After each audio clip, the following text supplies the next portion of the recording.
Good morning, John and Ross. This is Rosemary. I'm here at Maverick with Larry from Advantage Inspection. He's going to talk a little bit about what he found in the house. Thought it was a real nice house, so he's going to talk about it, so it'll be like you are here.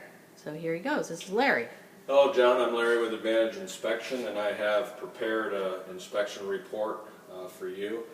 And when I get home today, I will email this PDF to you via email along with a termite report. I took a bunch of pictures in here.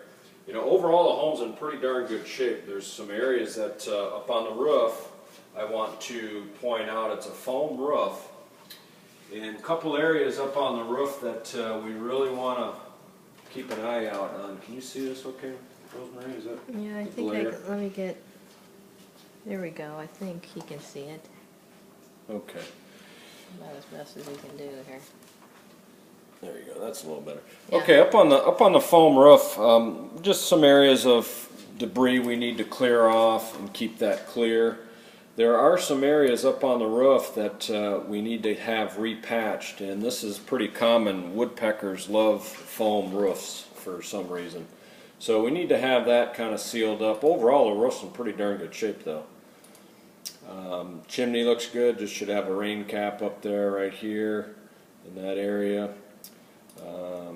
Couple areas on the parapet walls need to be resealed, just keep these cracks from getting any larger. And this is a parapet wall that's right here that surrounds, that comes up above the roof line. So just some areas just need to be patched up, parapet wall.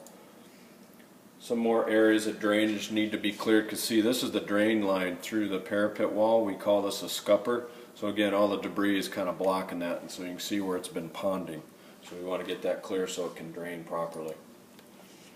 This is your entry porch, the real long porch covering here. And right here we have some improper patching on a foam roof. Somebody just took some roof tar and went over top of the foam material, and that's not proper. And as you can see, over time it will just dry out and start to crack, and then you'll have some leaks underneath. We do not have any leaks or any damage underneath right now, but we want to get that resealed when we maybe recoat the roof in some areas. Skylights look in good shape, no issues there, and then just another overall picture of the foam roof. So just a little maintenance. This here is a picture, John, in the hallway bathroom under the sink. It looks like there was some water damage. This is the board that sits in there, and I could lift that up. This is some old termite damage. I didn't see any current activity here at the property, and also the property has been recently treated for termites, but I'm going to find out when and who did it, and I will email that document to you. So I just noted that in there, just a little wood damage there. Nothing structural, it's just more on the baseboard there. In the master bathroom, have they seen this property? Yeah. Okay. Well, John has seen it. Okay, Yeah. John, the whirlpool tub, everything runs great, works good, just this isn't tight.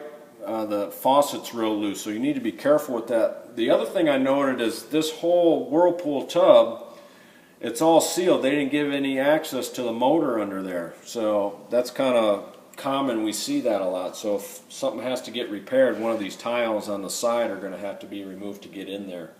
But everything's properly wired. Also, there's at the master toilet, there's a cover missing there. We need to get that replaced. And then there's some water damage underneath this kitchen sink, the counter. So it's dry, it's old, there's just a little black, surface mold that could get cleaned up. Nothing major there. There's an outlet that's in the wood floor. This is not working. It looks like this outlet's broken. There is power there. I think just the outlet needs to be replaced. And then I take pictures of all your new appliances along with the model numbers, serial numbers. And you'll see a section in our report where you can sign up for a recall account for your appliances here. Pretty cool stuff. You'll see that in the report. I want to go to the beginning here, John, and show you the beginning of the inspection here. Front of the home here. Your front entry door, it's a dual door here, but there's no deadbolt here to lock at the ceiling. There is one at the floor. So we need to get a deadbolt in there to lock that second door there. This is the picture I showed you before where there was a little split in that ceiling. Just some old dry rot here. That piece of wood may have to be replaced down the road. Again, nothing urgent needing attention. The AC, the heating and cooling, is a 5-ton heat pump. It's a Train unit. This is the outside condenser. So the big thing here, John, is keep an eye. This is 1998, so it's getting towards the end of its life, but we notate that just for your knowledge, but it's working great. Nice and hot, nice and cold. Looks like it's been serviced. Everything's pretty clean in there. It's just missing a filter that goes in the hallway air handler unit.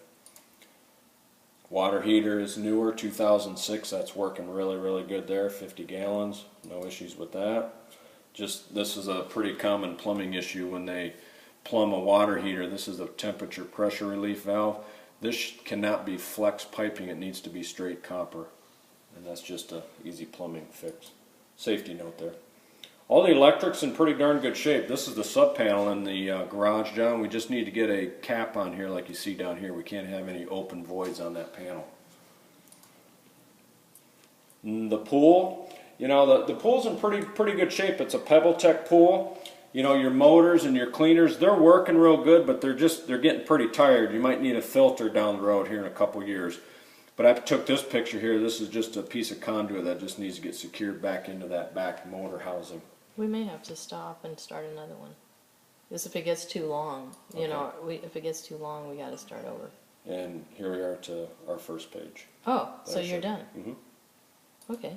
John, that's the major pictures that I've taken.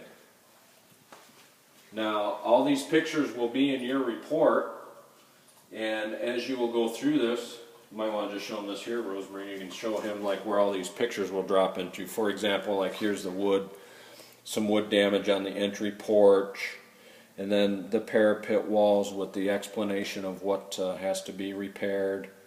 There's no attic, and then so you can go right to your sections where we saw pictures with the description of what needs to be repaired on things.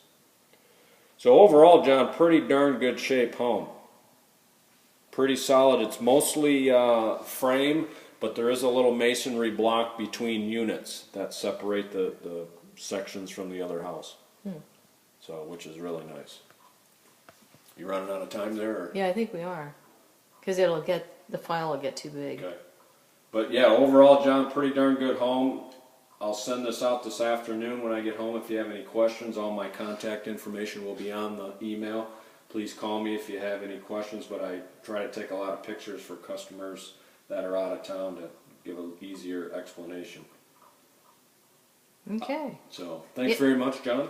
The other thing we're going to do, John, is I think we're going to give you a call just so you can talk to him too. Thanks. Bye.